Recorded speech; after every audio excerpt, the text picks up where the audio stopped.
The moment Karen's fence came down, it didn't sound like metal hitting dirt. It sounded like her reputation cracking. Chain links spilled across my parents' soil like the remains of something that had finally lost the right to exist. And there she was on the other side, frozen, lips parted, eyes wide, like someone who just realized the crown they built was made of cheap plastic. Karen Hawthorne didn't build fences for privacy. She built them for dominance. She called it community compliance, but everyone in Willow Creek knew the truth. The fence was her throne, a steel middle finger planted straight into my parents' land, 40% of it stolen, while they were too scared to breathe wrong in their own home.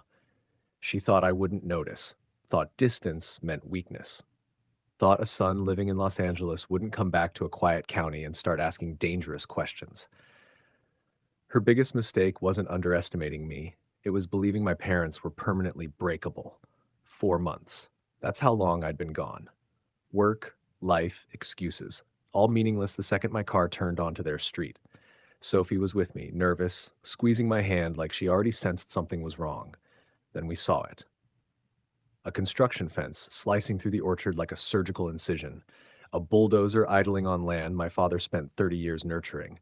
Workers moving around like vultures with permits. I slammed the brakes. Sophie flinched. That land wasn't for sale. Not under negotiation. Not under dispute. And the fact my parents hadn't told me, that told me everything.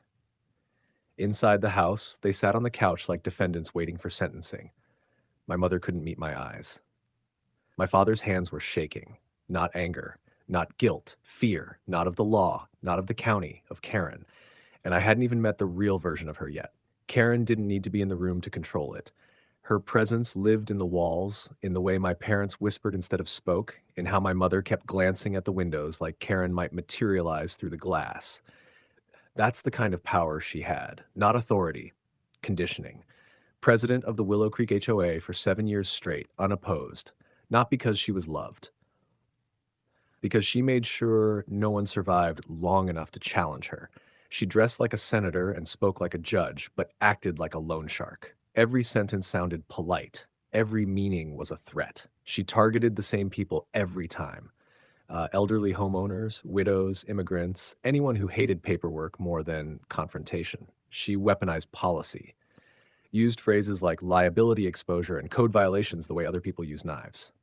My parents were perfect. Quiet, respectful, afraid of being a problem. Karen called it development. What she really meant was extraction. She sent them letters weekly, red stamps, bold fonts, fake deadlines. Rick Danvers, her personal attack dog, showed up in a county vest and introduced himself as a land compliance officer. He told them the zoning had changed, that the orchard violated new safety codes, that refusal would lead to fines, liens, maybe even seizure. They believed him. Because fear sounds official when it wears a badge. The signatures on the land transfer weren't theirs. They were scanned, cloned, sloppy if you knew what to look for. But Karen never expected anyone to look. When I confronted the construction supervisor, he smiled like I was late to my own funeral, showed me notarized papers, HOA authorization, everything clean, everything fake. The next morning before dawn, police were at our door. Assault on a contractor, filed by the HOA. Cold cuffs. Warm lies. Karen didn't touch me. She didn't have to. She just watched from a distance while the system she corrupted did the work for her. That's when I realized something terrifying. Karen didn't steal land. She stole people's sense of safety, and she'd been getting away with it for years. If this already has you hooked, pause for 1 second.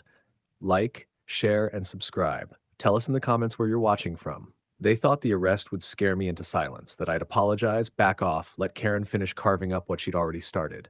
That's how her system worked. Pressure first, paperwork second, intimidation always. But sitting in that holding cell, staring at a flickering fluorescent light that hummed like a dying insect, something in me hardened. Not rage. Focus. Derek arrived before I even made my first call. He looked like he always did. Calm, unreadable, dressed like the kind of man who scares people without raising his voice. He didn't ask if I was okay. He asked for documents. Show me what they forged. We turned my parents' dining table into a battlefield. Property maps, HOA bylaws, screenshots, metadata. Riley joined us, a digital specialist Derek called a bloodhound with insomnia. He dug into my parents' wiped phones, router logs, cloud backups, stuff Karen never imagined anyone would touch. That's when the illusion shattered. The fake county emails didn't come from outside. They were routed through the HOA's own administrative network. Internal IP, internal credentials. One name kept appearing: Rick Danvers. Community liaison, Karen's right hand, her muscle with a clipboard. This wasn't a misunderstanding, it was a system.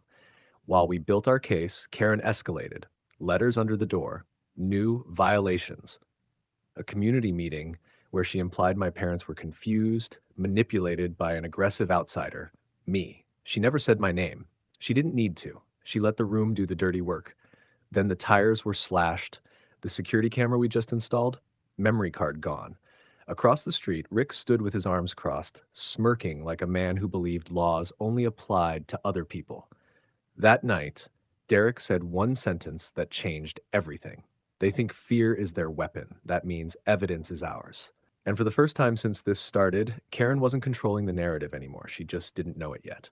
Karen's empire didn't fall with a scream. It fell with a knock. A woman in her 50s stood at our door, shoulders tight, eyes scanning the street like she expected a sniper. Cynthia Marlowe, HOA accounting clerk, 12 years on payroll. She didn't ask to come in. She just slid a flash drive across the table like it was radioactive. "I can't do this anymore," she said. "She's been stealing land for years." Inside the drive, emails, budget sheets, internal memos, Karen's handwriting on scanned notes. One message stood out, burned into my brain. Older residents are easy to sway. Frame it as safety. Rick handles the intimidation. That was the moment the story stopped being ours and became public. Derek filed for an emergency injunction. The court froze construction in 48 hours. Excavators went silent mid-dig. The fence, Karen's precious steel crown, was ordered removed. At the courthouse, Karen arrived in a navy blazer and pearls like she was auditioning for a political comeback. Rick followed with a clipboard. Their lawyer smirked. Then Derek played the audio. Karen's voice filled the courtroom, calm and surgical. "Make it sound like codes are changing. People fear paperwork more than consequences." Silence. Not dramatic silence, the kind that suffocates reputations. Rick was arrested within a week. Fraud, falsifying records, impersonation. His mugshot hit local news before dinner. Karen was indicted next. Obstruction, coercion, identity fraud. The final ruling voided every land transfer she touched. The fence came down in pieces, no apology, no speech, just metal dragged away like a body being disposed of. My father stood on his land again, breathing like a man waking from anesthesia. My mother cried quietly into her hands. Karen lost the HOA presidency by unanimous vote. 7 years of terror erased in one afternoon. Not with revenge, with exposure. Because the most humiliating downfall isn't being defeated, it's being seen. If this hit you, don't forget. Like, share, and subscribe. Tell us where you're watching from in the comments. Every HOA has a Karen. Most just haven't been exposed yet.